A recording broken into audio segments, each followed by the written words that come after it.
Welcome to the Pageant Passion Podcast, Crowning Conversations. This is your ultimate podcast for all things pageant. Siyempre pa si TikTok Pageant Guru, Carl Loyola. And I'm your TikTok Pageant Guru, TikTok Pageant Guru, TikTok Pageant Guru, Carl Loyola.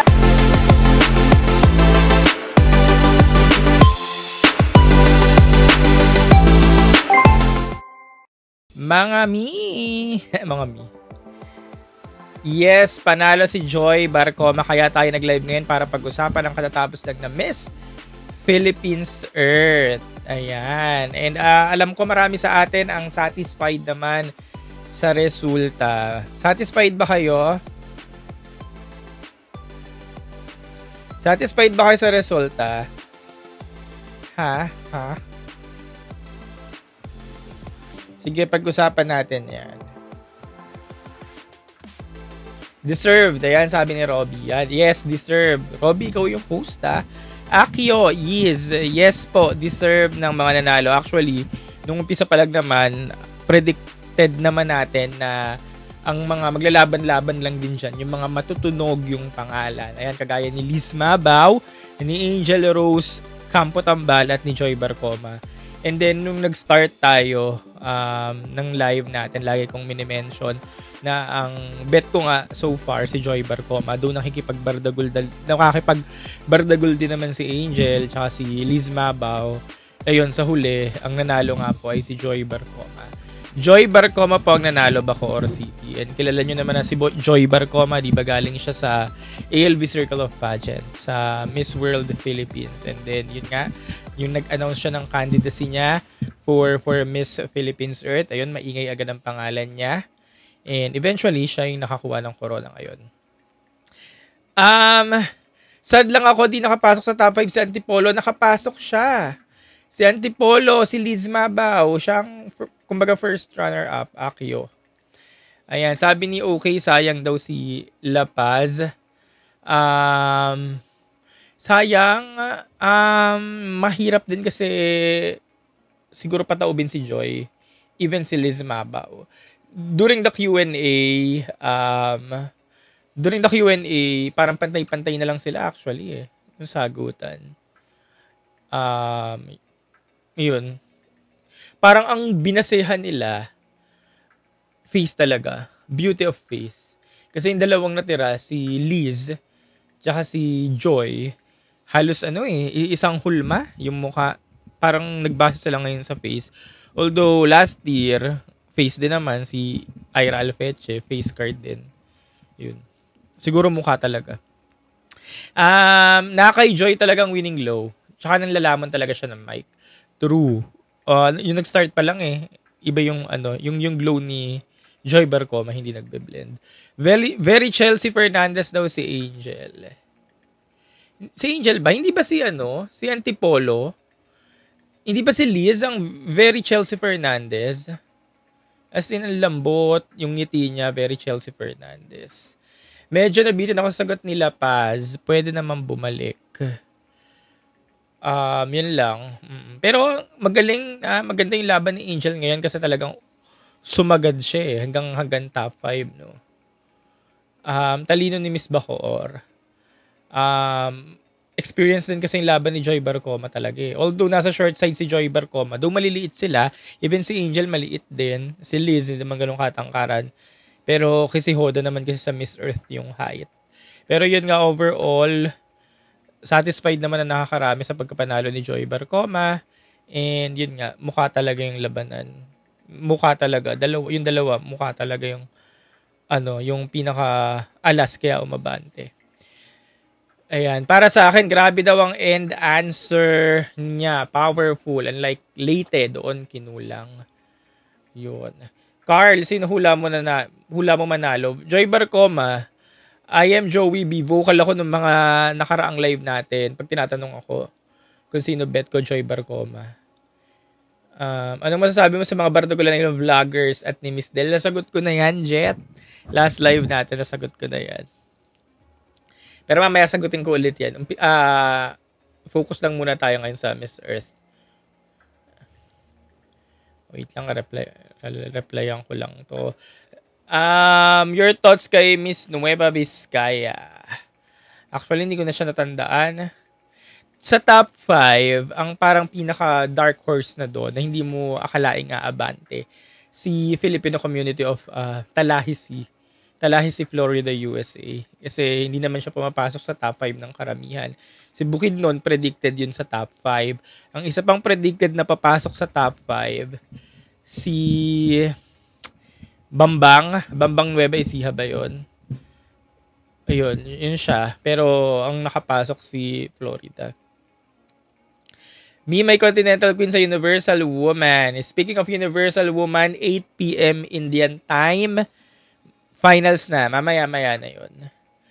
Pero hindi ko na siya, papanoorin ko pa rin naman. Pero hindi na naka-live kasi mamaya end din natin to live. Pag-uusapan lang natin yung Miss Philippines Earth. Ayan, sabi ni Ren, joy to the world. Ano masasabi niyo sa production ng Miss Philippines Earth? Like last year pa rin, no? Pag sa Okada ginaganap, same. So, marami naghahangad ng level up, pero hindi naman natin na saksihan. Siguro, hanggang doon lang talaga yung kinaya ng budget, edi go lang ng go. Carry na yon. Yung Women of the Future ni Joy, pasil ng crown ng Earth. Yung Women of Future.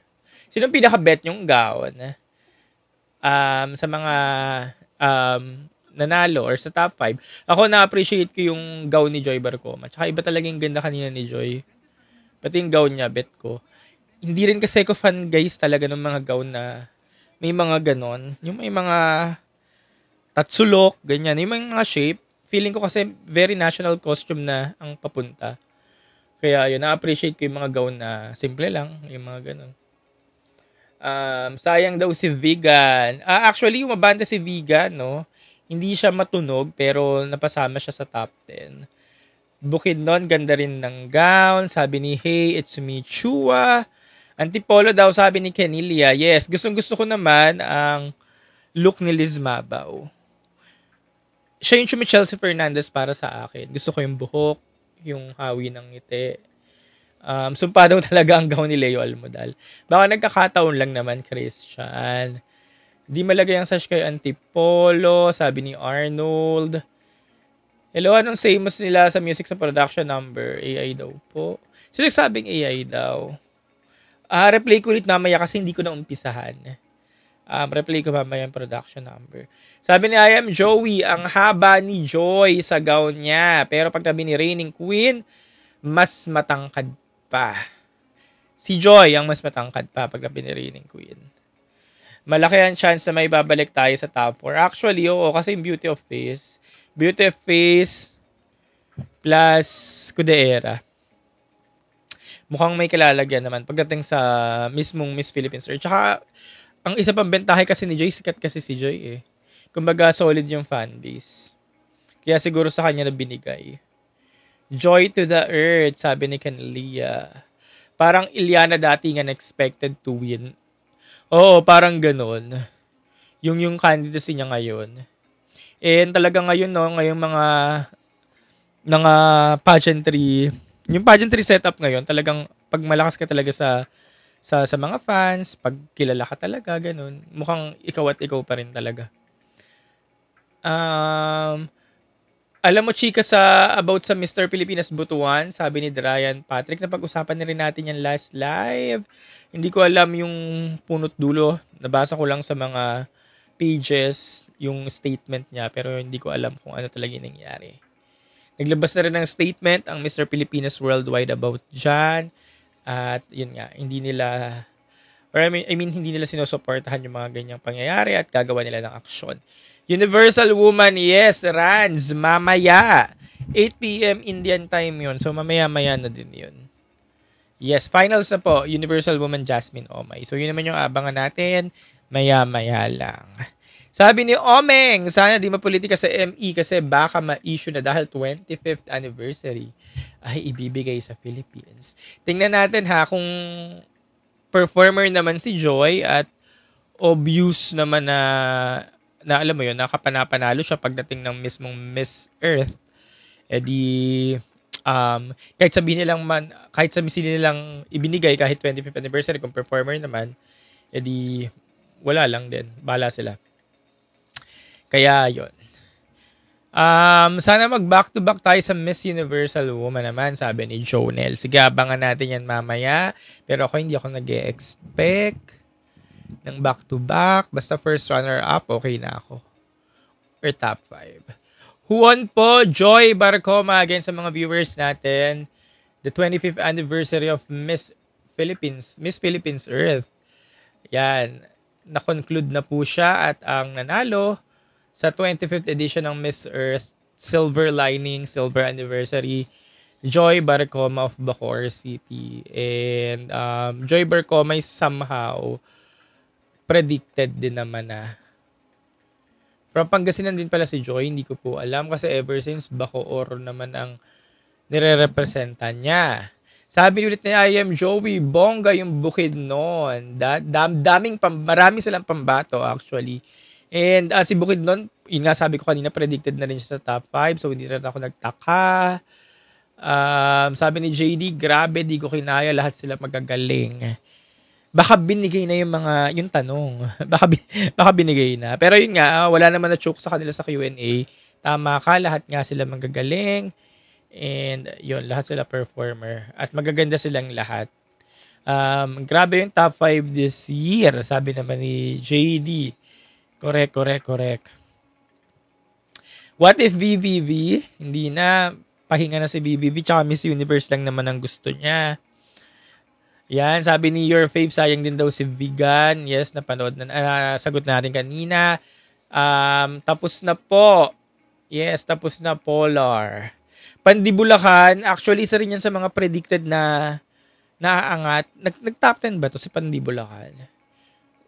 Sa inyo po kay Kabanatuan, hindi din siya umangat. Hindi rin siya napasali sa top 10. Kane, after 24 years, hindi na KF ang girl na nag-win. Ano bang camp ni Joy? Pero yung hindi na KF ang nag-win, o nga, no? Ang KF si Angel, right? Tapos, yun nga, hindi siya yung nanalo. RL's Angel. Talaga ba? RL Lacaniente. Lacanieta. Sana daw bumalik si Austrie. Sabi ni Your Fave. Yung candidacy ni Angel Rose Tambal, para nakita siya sa candidacy ni Ira Malaluan last year. Parang si Ira Malaluan, siya si Angel Rose Tambal ngayon.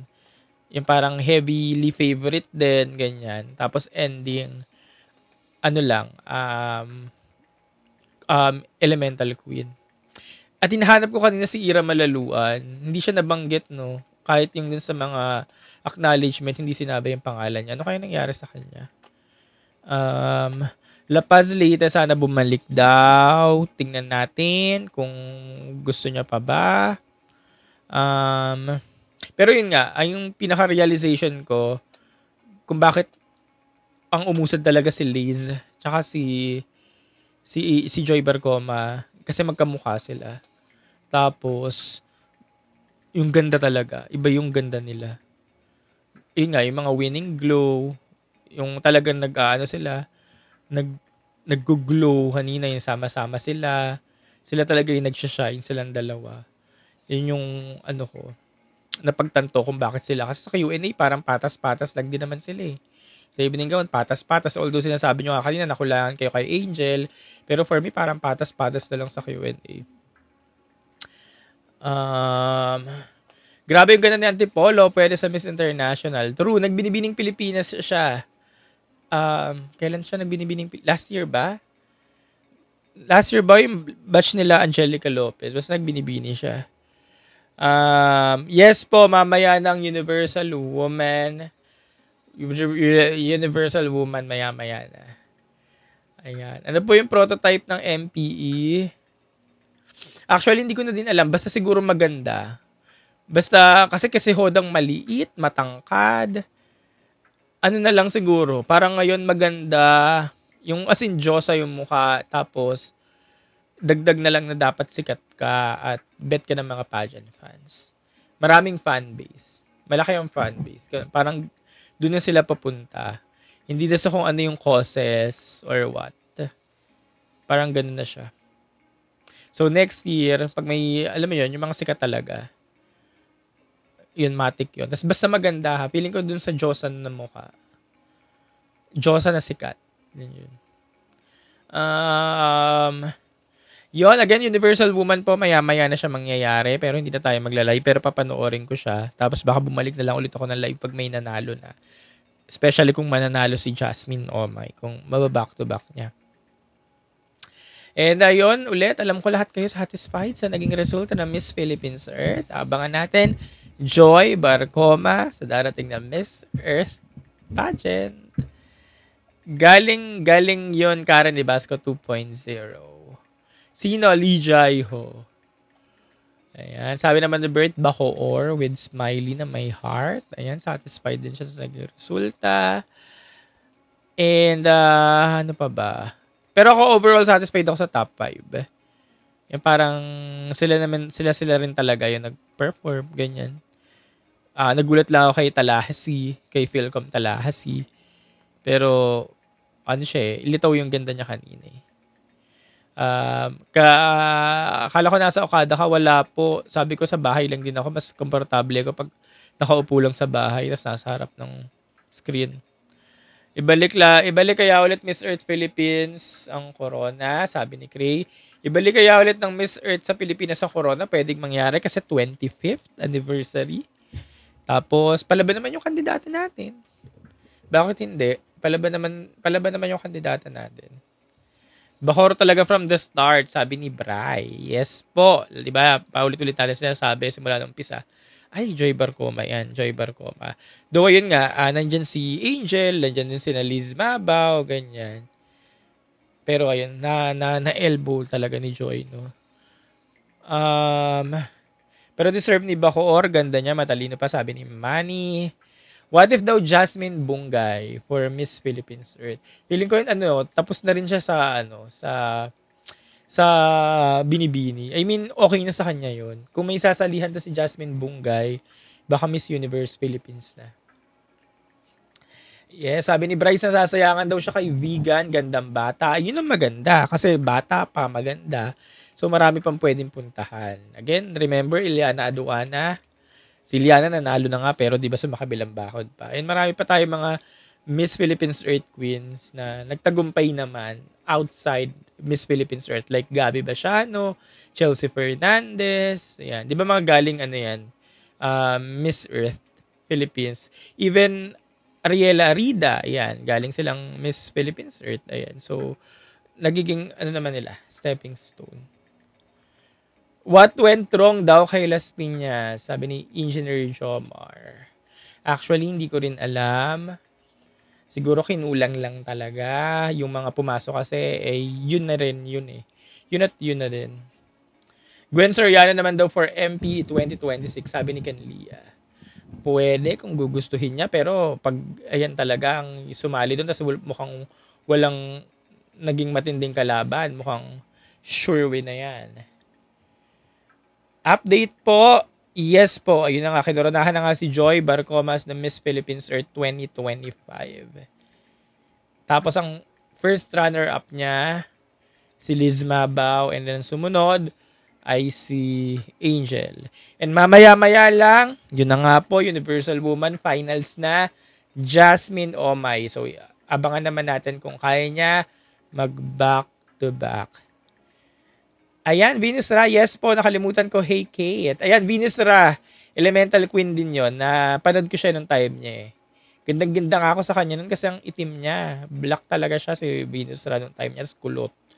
Gandang-ganda ako sa kanya nun. Sino pa? Yung mga matatagumpay na yung mga Elemental Queen lang or even finalist na, ayun nga, ngayon established na. Carlin Aguilar. Si Carlin kasi nanalo.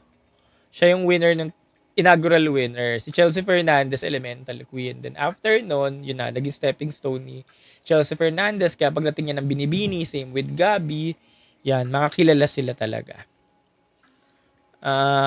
What time Universal Woman? Maya-maya na din. 8 p.m. Indian time. So maya-maya, baka alas 11. Ariela, yes po. Yan, nabanggit ko na din kanina. Ariela Arida nga po.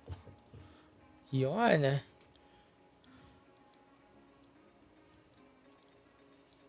Wait lang ah. Chanel Thomas. Elemental Queen ba si Chanel Thomas? Cindy Miranda naman daw, sabi ni Kirby. Kirby, hello! Athena Imperial ng Miss Earth before maging newscaster. Yes, 2011 Athena Imperial. Celeste naman, nanalo naman kasi si Celeste. Kumbaga successful na siya. Tapos yun, crossover. Yon, kaya yun, okay na yun. Kunyari, hindi napasali yung mga bet nyo, ganyan. Kunyari, sa Navigan, sa Las Piñas. Kaya rin na din yan kasi, for sure, pag tinuloy naman nila, especially sabi nyo nga kanina, bata pa sila, pag tinuloy naman nila ulit yung sa iba pa mga pageants, yun, meron na silang strong fan base. Makakatulong na sa kanila yun. Sabi naman ni Totally, Imelda Schweighardt, kanina pinakita sa VTR yung si Imelda, yung winning moment niya ng 2016, no? Buti hindi siya pinutol, no? Kasi di ba nag-resign si Imelda Schweighardt? Nag-resign siya. Tas buti, pinakita pa rin siya sa VTR kanina, no? Ayun. Tuloy bang Universal Woman? Yes, tuloy po. Maya-maya mag-start na rin siya. Angeli de Los Reyes, yes, sabi ni Hey Kate, yes, totoo. From Binibini in 2012, na naging title holder ng Miss Philippines Earth 2013. Yeah, one of my faves. Angela de Los Reyes during the Q&A yung Binibining Pilipinas. Akala ko talaga dethrone si Imelda. Diyos ko, pero di ba resign si Imelda, no? Hindi siya dethroned. Resign siya. Kaya nga natuwa rin ako kanina na hindi siya pinutol sa VTR. Kasi pwede namang yung first runner-up niya si Laura. Laura ba pangalan? Pwede namang yung crowning ni Laura yung pakita, pero ang pinakita pa rin crowning yung kay Imelda. Kuya Carl, nag-resign ba si Ira? Yun din ang tanong ko, Esguera Johnson.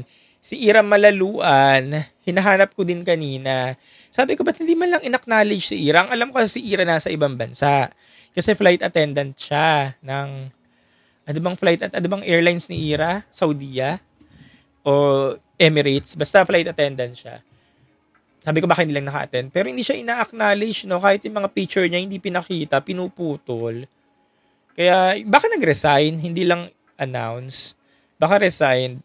Kasi nga, di ba, umalis nga si Ira, nag-ibang bansa na. So, baka, yun, yung umalis siya na may kontrata pa, tapos, yun nga, pinili niya yung trabaho. Baka resign na. Hindi na lang in-announce. Lauren Mar Artejos. Yes, Lauren pala. Masabi ko Laura. Yun yung successor ni Imelda. Nag-resign si Imelda after niya mag-compete, 'di ba? After nung issue, nung na ano siya, na yung nga na issue, tapos na-bully, ganyan. Tapos nag-resign siya. Tapos pinalitan ni Lauren Artajos. Tapos si Lauren Artajos na nagpasa ng corona kay Ibasco. O, siya na yung Tapos unpleased si Artajos ng Binibining Pilipinas 2018. Oo nga no. O nga, naalala ko yung lumaban nga pala siya. Akala ko nga malakas siya nun eh. Kasi to think na inassume na niya yung title ni Imelda eh. Tapos nakalimutan na siya. No? Parang naging forgettable queen na. Forgettable. Malapit na Miss Grand. Yes, August 24, 2 weeks from now. Kuya Carl, sabi ni It's Me Henry, why Janine na San Miguel? Why Janine of San Miguel? Failed to enter top 15 despite she bagged 2 golds and 1 silver. O nga no, 2 golds, 1 silver. So, para saan yung mga ganun-ganun nila?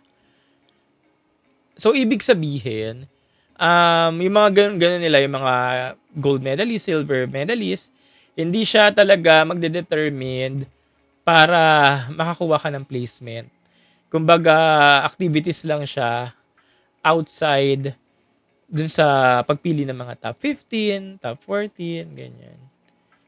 So, ibig sabihin, hindi talaga siya nagde-determine. Pero, walang preliminary ang Miss Philippines Earth. So, ang pinaka-basis nila, dapat itong mga to. So, kung nakaguha ka nga na sabi nga ni It's Me Henry, 2 golds and 1 silver, pero ba't na-unplace ka pa din? O ano? Ewan ko. Siguro baka may ano lang sila. Preference. May gusto sila, preference, ganyan, yung mga judges, organization, and sakto, yun. Hindi na hindi na umabot sa listahan si Janine of San Miguel. Nagkarit pa si Celeste, parang wala po si Celeste kanina. It's me, it's just parang mutual decision ng org at ni si Celeste na i-disregard ng isa't isa.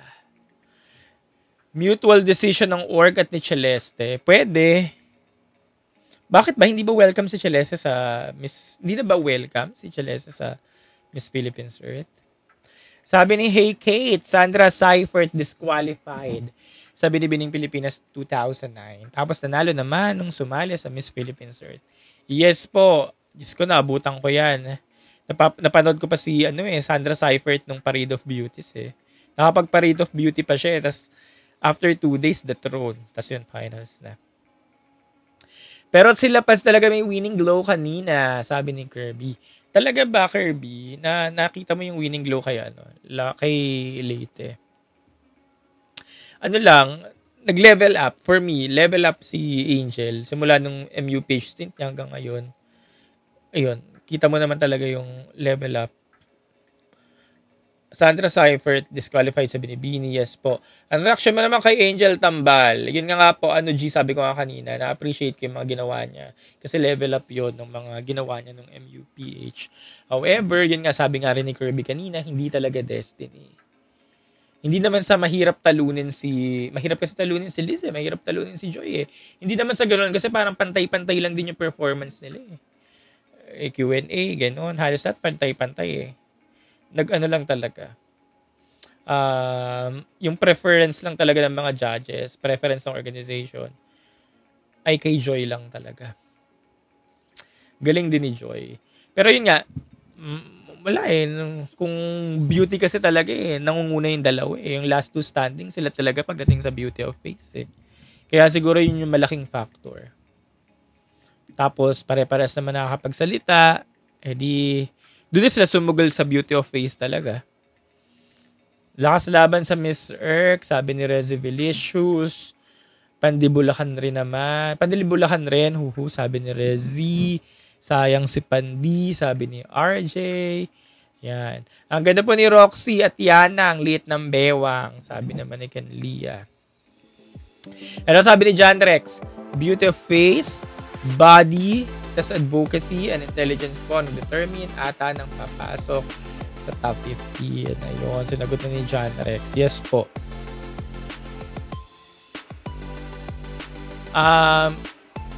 El Tukuyo ba si Pandi? Hindi ko na rin matandaan. Nakafocus ako dun sa mga kilala who won? Joy Barcoma Bacoor. Pero bakit sabi na G, pero bakit ang pangit ng production nila? Guys, wala na tayong magagawa. Hindi na natin siya makokontrol. Para siyang 5-second rule. Pag hindi na natin makontrol, hindi natin mababago agad, okay na yun. Pero yun nga, 25th anniversary nila, sayang. Sana, nabonggahan sana. Pero yun nga, sabi ko nga rin ng mga unang live natin, manage our expectations. Kasi mukha wala naman talaga tayong makikita na bago pagdating sa production, stage, or what. Yeah. Buti na-rouse naman. Na-rouse naman nila. So, okay na yun. So, yun. Nag-live lang ako ng sandali para marinig ang inyong mga thoughts at yun, masabi natin kung satisfied ba tayo sa roster ng Miss Philippines Earth Silver Lining Edition. Mamaya, Universal Woman. Ayan. Abangan naman natin si Jasmine kung makukuha niya ang back-to-back. So, babalik ulit ako mamaya pag may nanalo na sa Universal Woman. Magkaano ulit tayo. Mag-usap-usap ko anong mangyayari. Na-exciting. Yes, mamaya-maya na rin yun, 8 p.m. Indian time. Sige. Maraming salamat ulit at magandang gabi. Bye-bye. Siyempre pa si TikTok Pageant Guru, Carl Loyola. And I'm your TikTok Pageant Guru, TikTok Pageant Guru, Carl Loyola.